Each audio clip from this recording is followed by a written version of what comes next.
अब विपक्ष राम मंदिर में चढ़ावा चोरी पर सवाल खड़े करता है तो योगी आदित्यनाथ विपक्ष को उनका इतिहास याद दिला देते हैं। ये सब कुछ क्यों हो रहा है? क्योंकि यूपी में 9 महीने बाद विधानसभा के चुनाव होने हैं। उससे पहले राम मंदिर में चढ़ावा चोरी का मुद्दा बड़ा है। विपक्ष अपने हाथ से इसे जाने नहीं देना चाहता।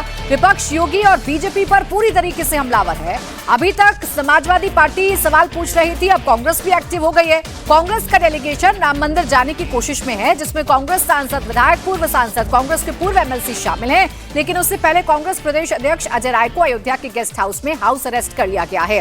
कांग्रेस प्रदेश अध्यक्ष अजय राय आज रामलला के दर्शन करने के लिए जाने वाले थे। अजय राय का आरोप है कि बीजेपी सरकार राम मंदिर में चढ़ावा चोरी का सच बाहर नहीं आने देना चाहती है। हालांकि अजय राय को नजरबंद किया गया है। लखनऊ नहीं उधर नहीं जा सकते तो हम तो फिर फेंक दीजिए, हम नहीं जाएंगे तो लखनऊ थोड़ी जाएंगे, लखनऊ थोड़ी यहाँ आए। आप गिरफ्तार करके जेल दे दीजिए हमको, ठीक है, बात है, हम लखनऊ थोड़ी जाएंगे।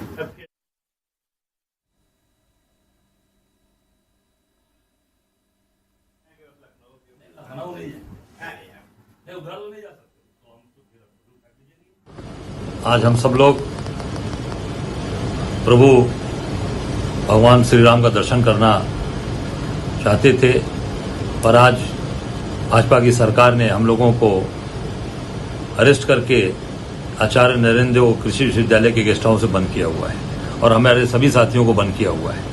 हम सब लोग भगवान के दरबार में जाकर उनसे प्रार्थना करते कि भगवान, जो आज ये चढ़ावा चोरी, चंदा चोरी और ये जो जमीन के घोटाले आपके इस पवित्र नगरी में हो रहे हैं, इनको सद्बुद्धि दें कि भाजपा के लोग, आरएसएस के लोग जो आपके नाम पर पूरे देश में आए, इनको सद्बुद्धि मिले और ये सही काम करें। और उस वहां जाने से भी भाजपा सरकार घबरा गई। ये जानती है जो चढ़ावा चोरी करने वाले लोग, उनकी पोल खुलेगी, इस नाते हम लोगों को रोका गया है। देखिए, इस मसले पर सिर्फ सियासत हो रही हो ऐसा नहीं है, संत समाज में भी गुस्सा है इस मसले को लेकर। चढ़ावा चोरी पर बाबा बागेश्वर ने कहा कि राम मंदिर से चोरी करने वालों को महादंड मिलेगा। तो चढ़ावा चोरी को लेकर बाबा बागेश्वर का भी बयान सामने आ गया। उन्होंने कहा कि सनातन की क्षति है और जिन लोगों ने भी चंदा चोरी की है, चढ़ावा चोरी किया है, उन्हें महादंड दिया जाएगा। सनातन की ही क्षति हुई है। यह कुकृत्य जिन्होंने किया, हमने पूर्ववत कहा कि भगवान राम जी के यहाँ पर रहकर इस प्रकार का कृत्य करने वाले व्यक्ति महादंड पाएंगे। रावण ने माता जानकी जी का हरण किया था तो उसका समूल वंश नाश हुआ था और लाखों करोड़ों लोगों की श्रद्धा का केंद्र भगवान के यहाँ पर रहकर जो भगवान से और धर्म से भयभीत नहीं हुआ और उस ऐसा कुकृत्य किया, निश्चित है वो महादंड पाएगा। यही धर्म विरोधी ताकतें यही विचित्र स्थितियां बना रही हैं कि सभी मंदिर और संतों पर प्रश्न चिन्ह खड़े किए। हम एक बात जरूर कहेंगे कि राम मंदिर की इस घटना के बाद सनातनीय वैष्णव परंपरा, संत परंपरा जो भगवान के प्रति पूर्ण समर्पित हैं, ऐसे लोगों को ही भगवान के मंदिर की सेवा का कार्य मिलना चाहिए।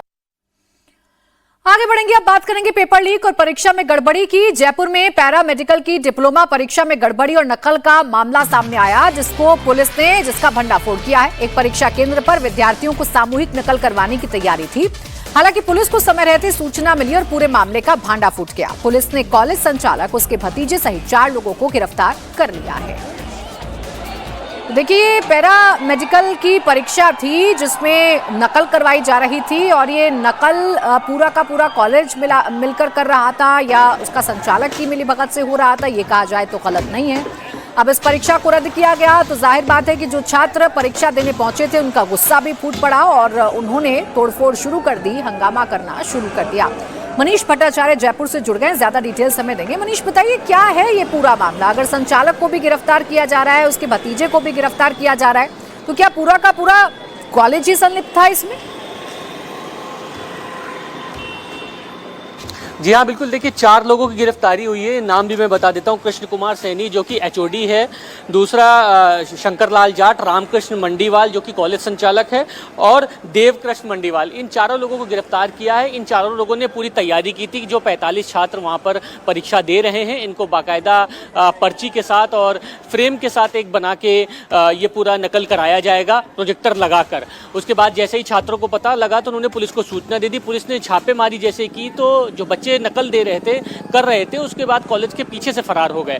दूसरी बात, ये जो जानकारी जुटाई गई है, पुलिस ने जब इनको पकड़ा उसके बाद पूछताछ की तो पता लगा कि ग्रामीण जो छात्र होते हैं, खासतौर पे जो कई बार जिन्होंने परीक्षा दी है, जो असफल हो जाते हैं, उनको ये टारगेट करते थे। पैसे तय हो जाता था, लगभग 6 लाख रुपए इसके तय हुए थे और इनसे पहले नकद लिया जाता था। नकद लेने के बाद इनसे बाकायदा हस्तांतरित एक चेक लिया जाता था, पैसा कोई नहीं छूटे, इसकी पूरी तैयारी की जाती थी। उसके बाद ये पूरा स्टाफ था वो नकल कराने के लिए तैयार रहता था। ये वीक्षक, पर्यवेक्षक के अलावा वीक्षक तैयार किए जाते थे। पैरामेडिकल मेडिकल जो परीक्षा है डिप्लोमा की, उसके अंतर्गत पुलिस ने ये बताया है कि तमाम अन्य छात्रों से भी इन्होंने बातचीत की है जो परीक्षा केंद्र पर वो लोग पहुंच ही नहीं पाए, और भी तमाम ऐसे जो गांव के इलाके हैं वहां पर इस तरीके के जो सेंटर्स हैं वहां पर जांच की गई है जिनके संपर्क में ये लोग थे या नहीं। हालांकि पूछताछ की जा रही है, लेकिन एक 45 लोगों के साथ साथ यहाँ पर एक पूरी इनकी टीम थी, जिसमें 4 लोगों के अलावा वहाँ पर जो कन्वीनर वहाँ पर मौजूद थे, इन्विजिलेटर जो वहाँ पर मौजूद थे, क्लासरूम में जो टीचर्स मौजूद थे, ये सारे लोग थे वहाँ पर।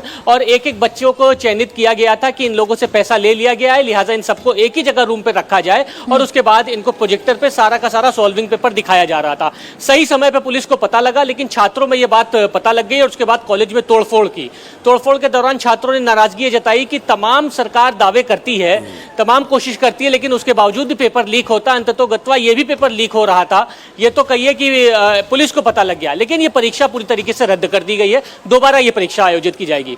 बिल्कुल। देखिए मनीष, जो शिकायत छात्रों की है वो शिकायत बड़ी वाजिब है। हर एक पेपर कॉम्प्रोमाइज हो रहा है। आए दिन खबर आती है कि पेपर लीक हुआ है और पेपर लीक की वजह से छात्रों का भविष्य अधर में लटक जाता है। इसलिए छात्रों का गुस्सा भी वाजिब है और इस सवाल भी वाजिब है कि कितने अंदर तक सिस्टम में ये नकल माफिया घुसे हुए हैं जिसका फायदा उठाया जाता है। शुक्रिया आपका मनीष तमाम जानकारी के लिए।